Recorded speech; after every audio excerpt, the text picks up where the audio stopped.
Hello everyone, welcome to my channel. आज का एक शानदार टॉपिक जो है ईच एंड एवरी, जो कि हमने लिया है। और ये बहुत ही ज़्यादा कंफ्यूजिंग होता है क्योंकि ईच और एवरी का जो मीनिंग निकलता है वो सेम ही निकलता है। इस वजह से बच्चों में बहुत ज़्यादा कंफ्यूजन रहता है कि ईच एंड एवरी में क्या डिफरेंसेस होते हैं, इनका क्या मतलब होता है। तो चलिए आज की इस क्लास में कंप्लीट डिस्कशन करने वाले हैं कि ईच एंड एवरी में क्या डिफरेंसेस हैं, इसके क्या रूल्स हैं, ठीक है। और एग्जांपल्स के थ्रू समझते चलेंगे। तो चलिए without any wasting time class को स्टार्ट करते हैं।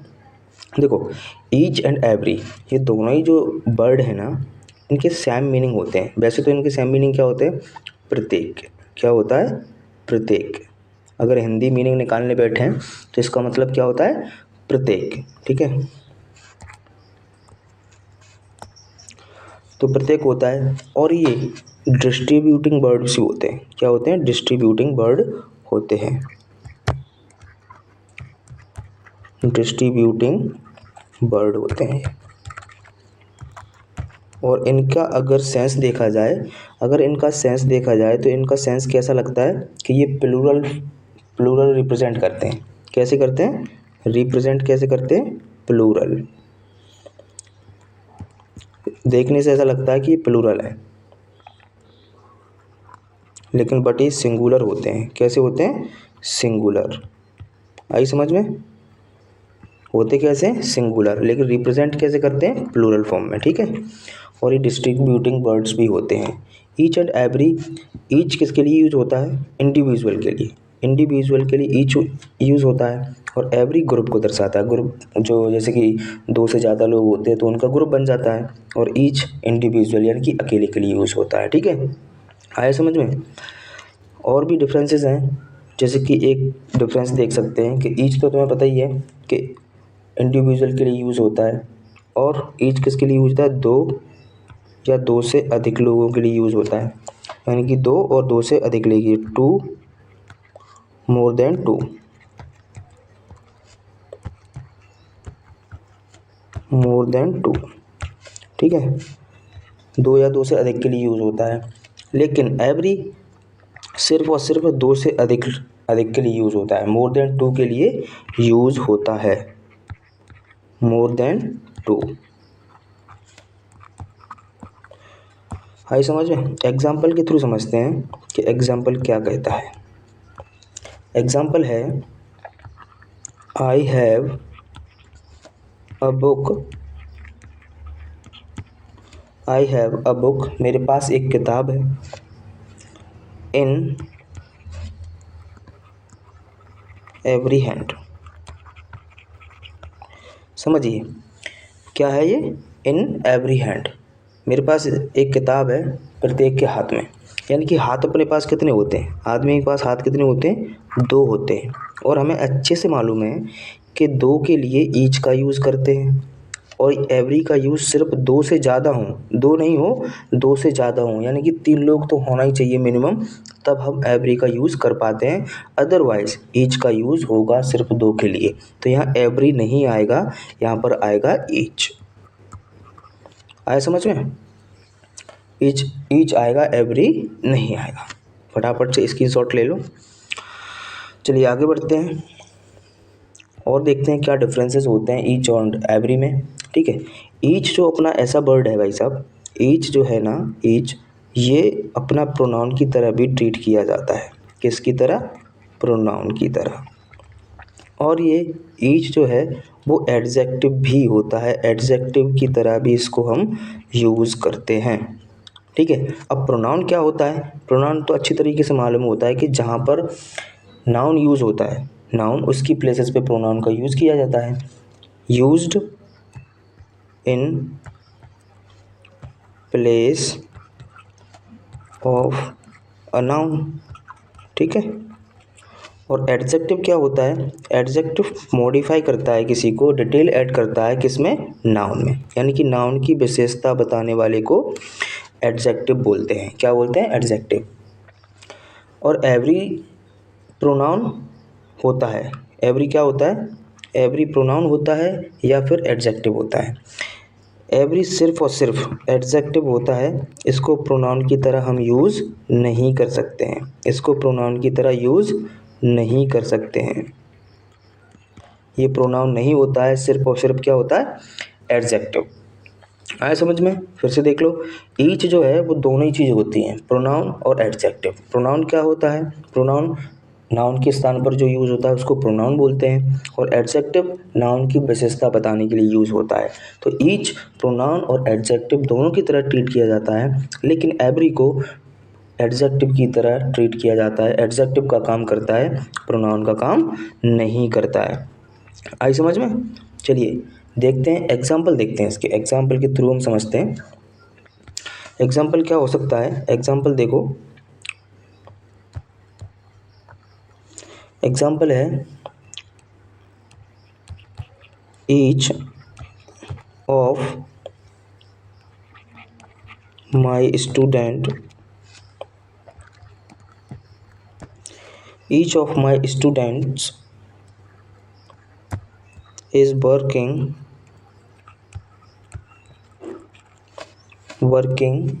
very hard।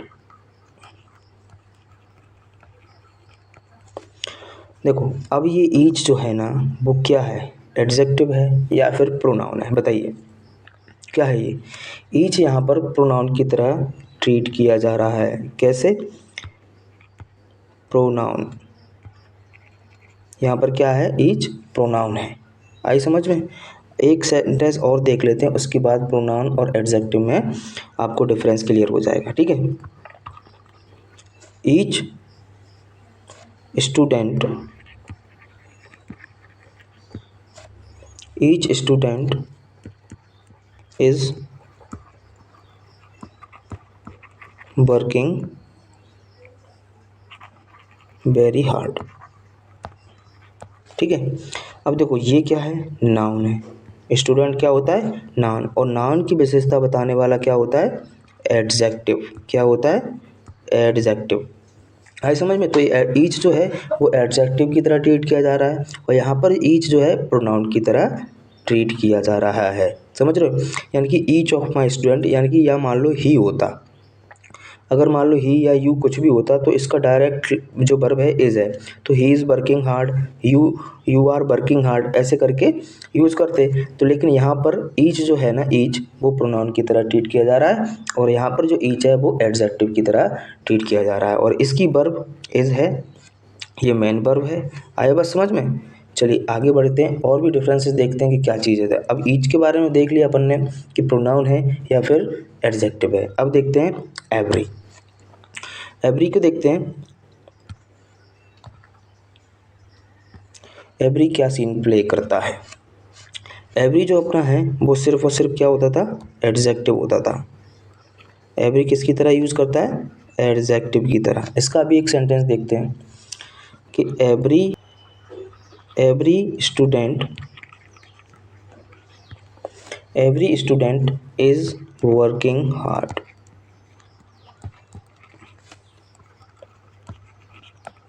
Every student is working hard. अब देखो स्टूडेंट है, ये नाउन है, तो इसके लिए अपन एडजेक्टिव यूज़ कर सकते हैं, क्योंकि नाउन से पहले सिर्फ और सिर्फ एडजेक्टिव आता है।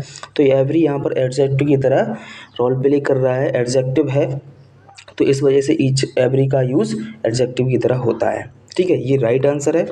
आई समझ में? ईच एंड एवरी में क्या डिफरेंसेस होते हैं। ठीक है, तो स्क्रीनशॉट ले लीजिए, समझ लीजिए। चलिए आगे बढ़ते हैं और डिफरेंस देखते हैं, और भी कुछ डिफरेंसेस हैं इसमें। ठीक है, जैसे कि ईच जो है, ईच एब्स्ट्रैक्ट नाउन के साथ यूज़ नहीं होता, एब्स्ट्रैक्ट नाउन के साथ यूज़ नहीं होता, लेकिन जो एवरी है वो एब्स्ट्रैक्ट नाउन के साथ यूज़ होता है, एब्स्ट्रैक्ट नाउन के साथ यूज़ होता है। ठीक है, कैसे यूज़ होता है देखो, I have each reason to be happy. ये क्या कह रहा है कि मेरे पास हर वो रीज़न है खुश होने का, ठीक है। तो यहाँ पे जो रीज़न है, अब रीज़न कोई कारण होता है। अच्छा ये समझ लीजिए कि एब्स्ट्रैक्ट नाउन होता क्या है। एब्स्ट्रैक्ट नाउन वो नाउन होती हैं जिसे हम फील कर सकते हैं। We can feel only but can't see, हम उसको देख नहीं सकते, सिर्फ और सिर्फ फील कर सकते हैं। मान लो रीज़न है, रीज़न एक कारण होता है। कारण क्या है? ये एब्स्ट्रैक्ट नाउन है, ये नाउन है। तो एब्स्ट्रैक्ट नाउन से पहले पहले एवरी का यूज़ होना चाहिए, ना कि ईच का। यहाँ पर किसका यूज़ होना चाहिए? एवरी। है समझ में? अब एब्स्ट्रैक्ट नाउन जैसे कि मान लो लाफ हो गया, हंसना हो गया। अपन हंसते हुए सिर्फ दांतों को, टीथ को, होठों को देख सकते हैं, बट उसको फील कर सकते हैं। हंसी को देख तो नहीं सकते, बट उसको फील कर सकते हैं। तो उसके पहले एवरी का यूज़ होना चाहिए, न कि ईच का। I hope you can understand कि what is the difference between each and every. Okay, अगर आपको समझ में आया हो तो फटाफट से इसका स्क्रीनशॉट लीजिए। आगे बढ़ते हैं। और भी डिफरेंसेस हैं बहुत सारे ईच एंड एवरी में, तो सारी चीज़ें क्लियर करते चुके चलेंगे। ठीक है जी, आगे बढ़ते हैं। कॉन्सेप्ट क्या है इसका? जैसे कि मान लो 3 से 4 वर्ड ऐसे हैं जो कि डिस्ट्रीब्यूटिंग वर्ड्स होते हैं, और इनके बाद सिर्फ और सिर्फ सिंगुलर वर्ब और सिंगुलर एडजेक्टिव ही यूज़ होता है। आई समझ में? क्या है कॉन्सेप्ट? जैसे कि मान लो ईच है, एवरी है, ईदर है, नीदर है। ठीक है, ईच का तो तुम्हें बता दिया, ईच एंड एवरी का प्रत्येक होता है मीनिंग। ईदर का मतलब होता है दोनों में से एक, नीदर का मतलब होता है दोनों में से कोई भी नहीं। यानी कि ये ऐसा प्रतीत हो रहा है कि एक लोग की बात चल रही है यहाँ पर। ठीक है, तो क्या होना चाहिए? चलिए एक एग्जाम्पल लेते हैं। एग्जाम्पल क्या कहता है कि each student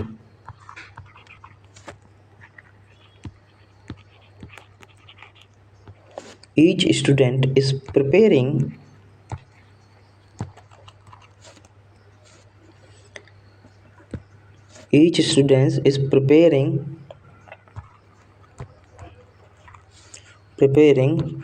for their exam.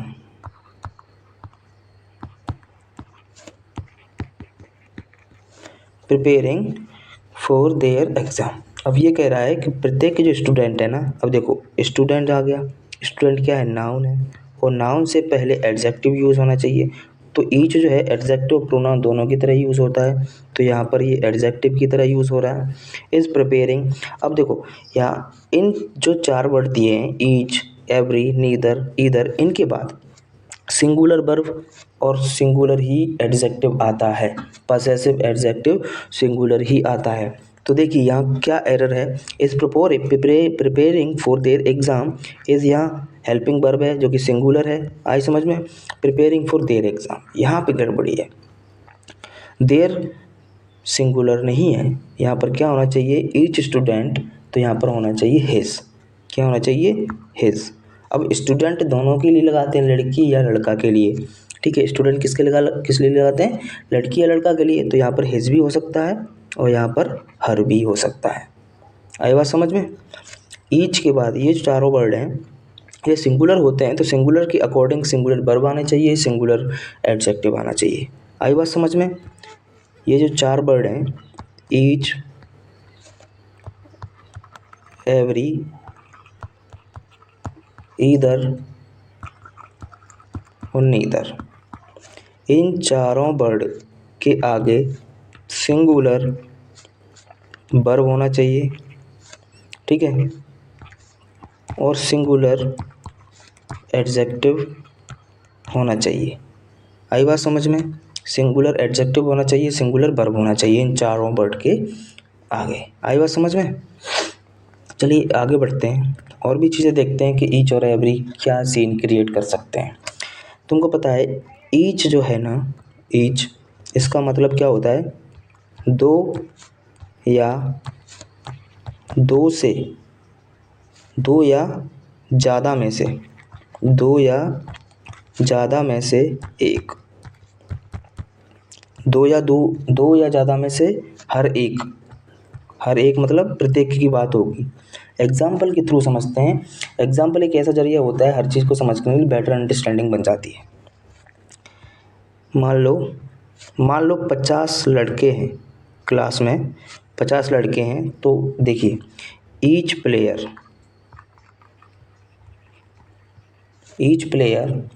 Has been selected।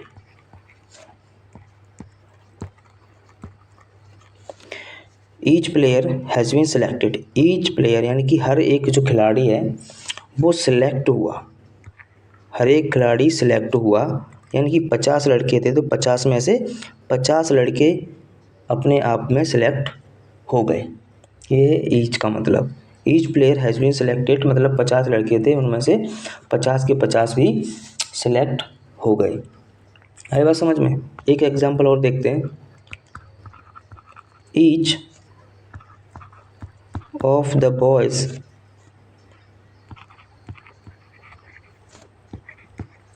Is या फिर are ready to help you.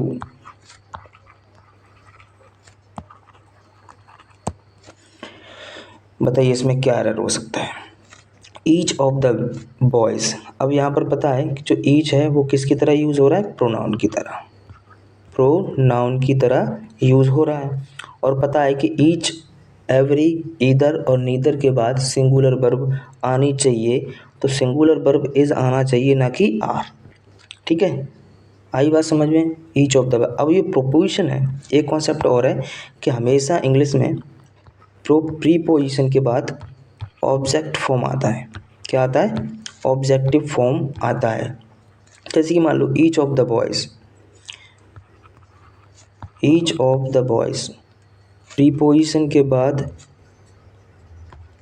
हमेशा ऑब्जेक्टिव फॉर्म आता है।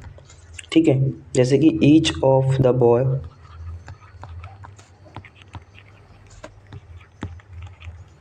Each of the boys. ठीक है, ईच ऑफ द बॉयज़, अब ये ऑफ क्या है, प्रीपोजिशन है कि नहीं है, प्रीपोजिशन है, और प्रीपोजिशन के बाद ऑब्जेक्ट फॉर्म आना चाहिए। द बॉयज़ क्या है, ऑब्जेक्ट है, और ये नाउन जो होते हैं वही ऑब्जेक्ट बनते हैं, तो ये ऑब्जेक्ट के फॉर्म में है। किसके फॉर्म में, ऑब्जेक्ट के फॉर्म में है। आई बात समझ में। तो आई होप आपको ईच एंड एवरी में सारे डिफरेंसेस समझ में आ गए होंगे, और इनको नोट डाउन कर लेना। ठीक है, मस्त रहिए, आबाद रहिए और पढ़ते रहिए। मिलते हैं नेक्स्ट वीडियो में। धन्यवाद। और हाँ, सब्सक्राइब करना ना भूलिएगा।